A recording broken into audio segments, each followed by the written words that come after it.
Hey, welcome back. It's Mike, the political science guy, giving you a 5-minute higher education so that you don't have to go and pay a tuition. But social sciences don't really pay the bills these days anyway. So today I want to just talk about 5 reasons why you should pay attention to politics, or for that matter, you should pay attention in general to political science. First thing is you want to have control over your local issues. The way you're going to be able to do that is to understand how that matters to you, from a dog catcher to the mayor to the city council to ordinances.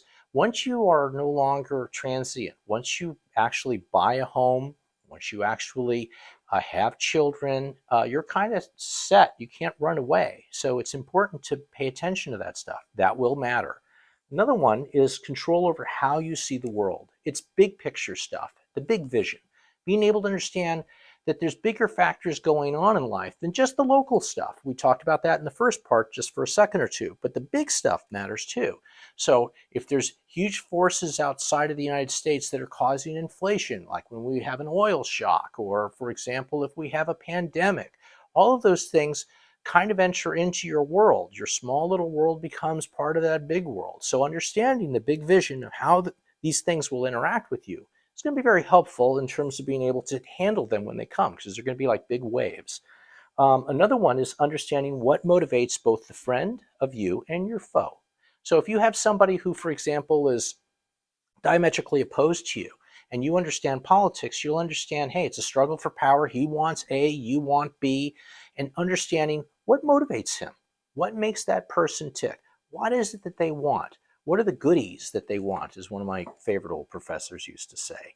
And the thing about that matters is all of a sudden you get a little bit of compassion for them. You might not agree with them, but you certainly will understand why it is that they think that the way that they do. And more often than not, you're going to find similar goals.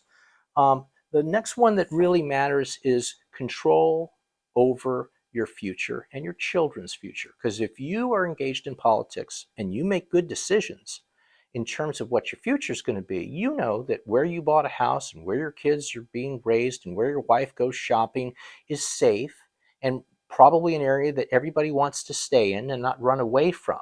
And those are big costs and decisions for a lot of folks. You sink the majority of your wealth into a property, and then that property becomes something of an area like, let's say, Detroit.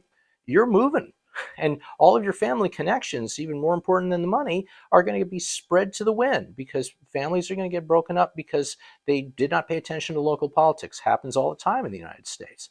The last one is really kind of control over your wallet. That could be taxes. That could be things like inflation. It could have all kinds of terrible influences if you don't pay attention, because like a crab being boiled in a pot, or a lobster, little by little, that stuff can start creeping up on you, and all of a sudden you don't have any money. And then all of a sudden, midway through your life, you got to think about downsizing or moving. And again, it causes tremendous trouble. So paying attention to politics means that you don't have to deal with those things if, in a collective action kind of way, because that's how politics kind of sort of works, you go ahead and you say, you know what, I'm going to vote for policies that make sense. I'm going to pay attention a little bit more, whether I'm from the right or the left, the center, whatever it is. My ideal is conservative and liberal because that's closer to the center, but you pick policies that are closer to your aspirations, but with a sense of future responsibility and realizing it's going to affect your wallet and everything else, and especially the everything else. Your family relationships and people sticking around instead of moving away, your area being safe to walk in, all of these things. Thanks again for tuning in. Hope that was quick and helpful. And this is Mike, your poli-sci guy. Please like, subscribe, and share.